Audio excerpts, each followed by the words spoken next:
Heretic is directed by Scott Beck and Brian Woods and is a new horror movie that's out in theaters this weekend. And I think I'm the last person to get to it. I'm so sorry about that. There was a bunch of other screenings happening in the process. I'm going to talk about some of those movies very, very soon. And so this one got pushed back a bit, but I went to go see it tonight with a packed theater, no less. It was nice seeing it with a lot of people in attendance. In this movie, you follow two missionaries played by Sophie Thatcher and Chloe East, who are going around trying to spread the word of Jesus Christ, and hopefully someone will want to join their church in the process. They eventually end up at the house of a man played by Hugh Grant, who seems very interested in this idea, and as they get to talking with him and hopefully getting him on their side, he seems to have a few games up his sleeve in terms of what the power of belief is. And so they have to find a way out of the house in this trap that he set up for them, which tests their faith and their religion. So it makes for an interesting philosophical thriller in the process, and one that asks a lot of very big questions about what exactly is God and whether or not everything that happens is a result of believing in God or not. And constantly as the movie progresses, these girls are put through a lot of things in order to find those answers. And it's a movie that is oddly very compelling in the process, but even as a horror thriller in itself, it's a very fun experience. I think they've done a very good job, Beck and Woods, in making this movie feel as intense as it can be. You're hooked pretty much from the start of the movie till the very end. And it kicks off very, very quickly. Like, you're at Hugh Grant's place within the first few minutes of the movie. From that point on until the end, it's just constantly getting more and more unnerving. And it's held thanks to three great performances from Sophie Thatcher, Chloe East, and especially Hugh Grant, who is excellent as this very menacing person who is just trying to get some answers and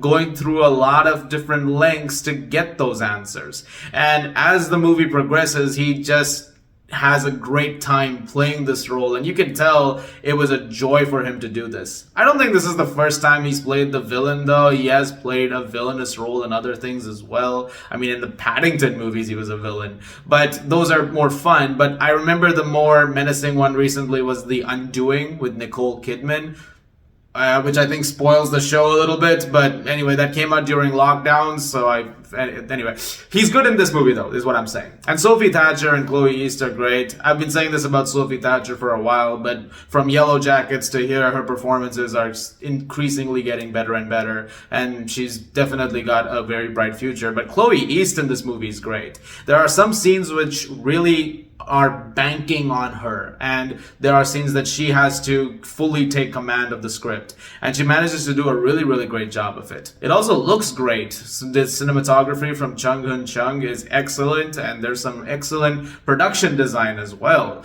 The entire system of maze system, the entire maze system that Grant has set up across the entire house is incredibly intricate, and it is very well done. Like it's sort of trying to figure out the puzzles of everything and how they're gonna get out of there.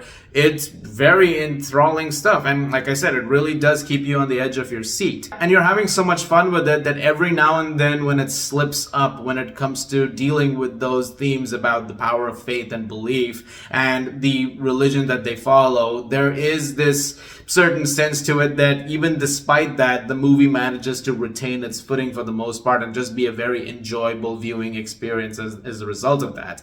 It's incredibly intense filmmaking, and it's also got some really good dialogue. And even when it tries to over-explain itself a little bit, when it tries to expand on what's happening and why certain decisions are being made and why certain characters are doing the things that they are, it never really seems to flounder past a certain point. For example, there are multiple moments in the movie where Hugh Grant just launches into monologues about what his thoughts are and how religion has been represented in media over the years and the extent to which they are, represented on screen. And there are all kinds of pop culture references and all kinds of parallels in the process, from board games to music to movies. And in some cases, it's very entertaining to hear all of that laid out. And there are some great points made in the process, but it's also kind of, over the top in that the movie understands it can have fun with those monologues as well. There's one specific example in particular that he mentions regarding comparing, Jesus to a character in a movie. I'm not gonna say who, but like when you hear that comparison, you can't help but kind of chuckle at the idea of now wanting to rewatch that specific movie just to see if those parallels are represented, between, God and whoever that character is. I'll leave that surprise for you to figure out if you haven't seen the movie yet. And so overall, despite a few missteps here and there, like, just to keep things as consistent as it can be, I had a really good time with Heretic. I thought it was a very good movie and one that really does work on a lot of levels, and I highly recommend checking it out if you haven't yet. It's running in theaters now, of course, and see it with a crowd. It's just fun to hear a lot of the reactions as the movie progresses. I'm gonna give Heretic an 8.5 out of 10. Sorry for this being the first review in like 2 weeks. The last movie review was Venom: The Last Dance. I don't really count the retrospectives as reviews. Those are just look back videos. Agatha All Along was the last TV review, but there's a lot more coming. In fact, in the next few days, you're gonna see a bunch more stuff, so I'm very excited to share that with you guys very soon. Thank you very much as always for watching, guys. I really appreciate it. It means a lot to me that you stick on and you watch everything that I make, and I will see you next time at the movies.